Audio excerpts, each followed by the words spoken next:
Hello friend, this side Gurvir. तो आज हमारी वीडियो धारा 34 पे होने वाली है, सेक्शन 34 आईपीसी पर होने वाली है, जो कि आपका बहुत इंपॉर्टेंट सेक्शन है।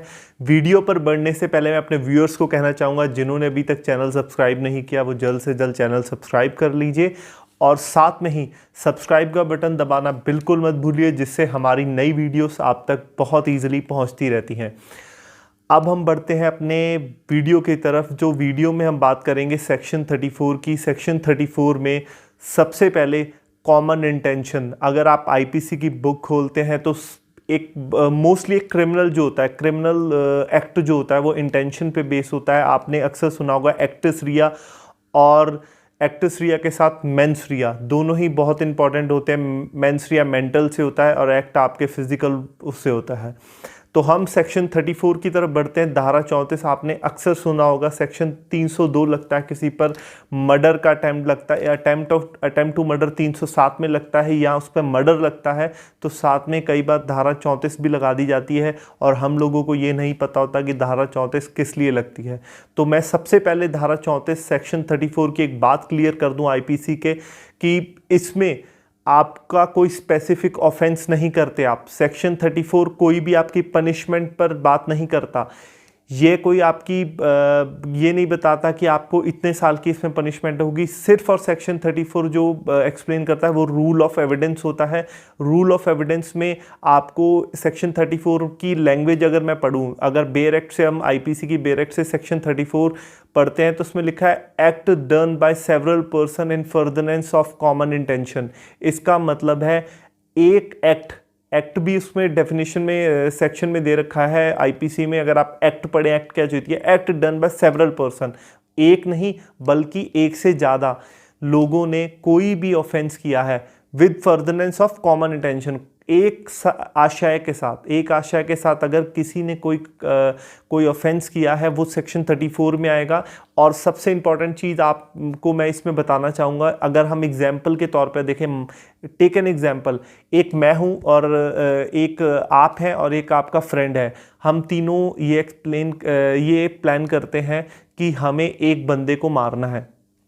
तो चलिए हम अगर उसकी तरफ उस आदमी की तरफ बढ़ते हैं जिसको हमने मारना है। तो सबसे पहले हमारा प्लान अगर मैं बताता हूं तो प्लान में ये था कि आपको उसको मुक्का मारना है, उसके बाद मुझे और आपके फ्रेंड को, उस आदमी को हम मारेंगे। ठीक है, तो एग्जाम्पल के तौर पे आप देखिए, तो आपने सबसे पहले धक्का मारा, धक्का मारने के बाद हमने उसे मारा और मान लीजिए उसकी डेथ हो गई।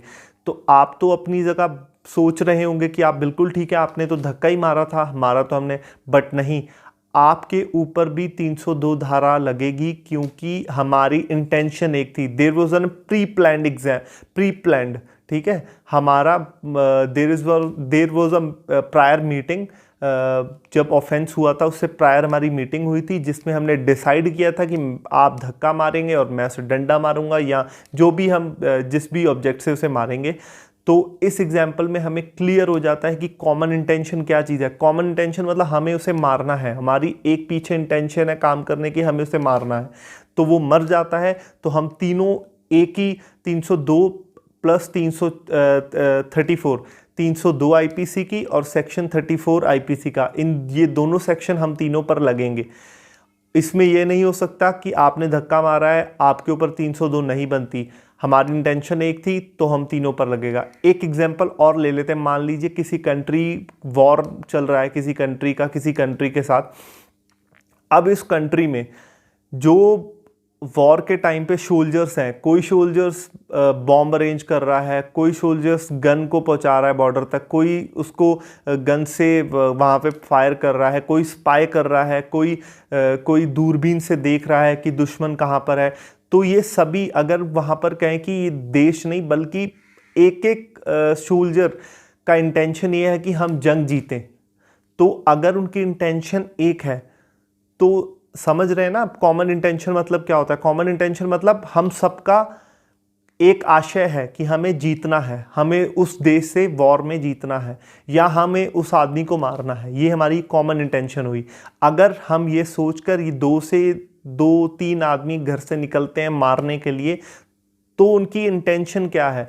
इसमें सबसे इंपॉर्टेंट केस का अगर मैं जिक्र करूं तो 90% आपके एपीओ के एग्जाम में, जुडिशरी के एग्जाम में, एलएलबी के एग्जाम में, एलएलएम के एग्जाम में सबसे इंपॉर्टेंट है बीरेंद्र कुमार घोष वर्सेस एम्परर। ये केस बहुत इंपॉर्टेंट, 90% यही आता है एग्जाम्स में। इससे ही क्वेश्चन पूछा जाता है कि ये सेक्शन, ये जजमेंट या ये लाइंस किससे रिलेट करती हैं, कौन से सेक्शन से है। तो इस सेक्शन में Birendra Kumar Ghosh versus state of emperor 1925 का ये केस है, ये बहुत इंपॉर्टेंट है। और इसी के साथ एक केस और है महबूब शाह वर्सेस एम्परर। ही है महबूब शाह वर्सेस एम्परर। ये दो केसेस बहुत इंपॉर्टेंट है और मोस्टली 90% यही आपके एग्जाम में से पूछे जाते हैं दोनों केस। पहला हो गया महबूब शाह, सेकंड हो गया महबूब शाह एम्परर, और फर्स्ट में हमने बात की थी बीरेंद्र कुमार घोष। ये दोनों बहुत इंपॉर्टेंट है। आपकी आईपीसी की कोई भी बुक पढ़ रहे हैं उसमें सबसे फॉरमोस्ट केस सेक्शन 34 आईपीसी में ये दिए होते हैं। इसमें आपको क्लियर कर दिया था अगर हम बीरेंद्र कुमार घोष की बात करें, इस केस में एक पोस्टमास्टर का कत्ल होता है और दो आदमी वो जाते हैं एक बैंक में, एक पोस्ट ऑफिस में। वहाँ पे सब पोस्ट मास्टर्स भी होते हैं और पोस्ट ऑफिस में जो पोस्ट मास्टर होते हैं वो भी होते हैं वहाँ पे।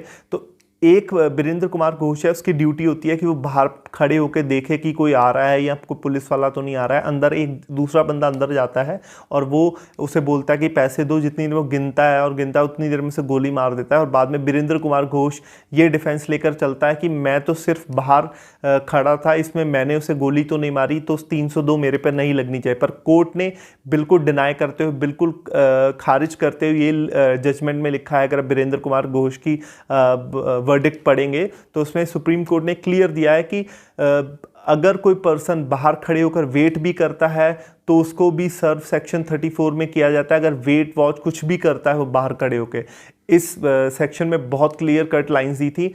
और एक केस और बहुत इंपॉर्टेंट है, कृपाल Singh versus state of Uttar Pradesh.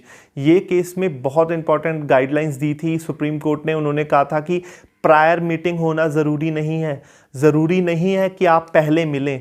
और जब आप कोई ऑफेंस कर रहे हैं, आप तीनों वहाँ पे जा रहे हैं, आपने इंटेंशन एक थी, मान लीजिए एक फ़ोन पर बंदा बता रहा है कि फ़लाना आदमी वहाँ पर आ गया है, फ़लाना आदमी वहाँ से निकल गया है, अब उसे मार दो, तो सेक्शन 34 में वो भी उतना ही गुनहगार है।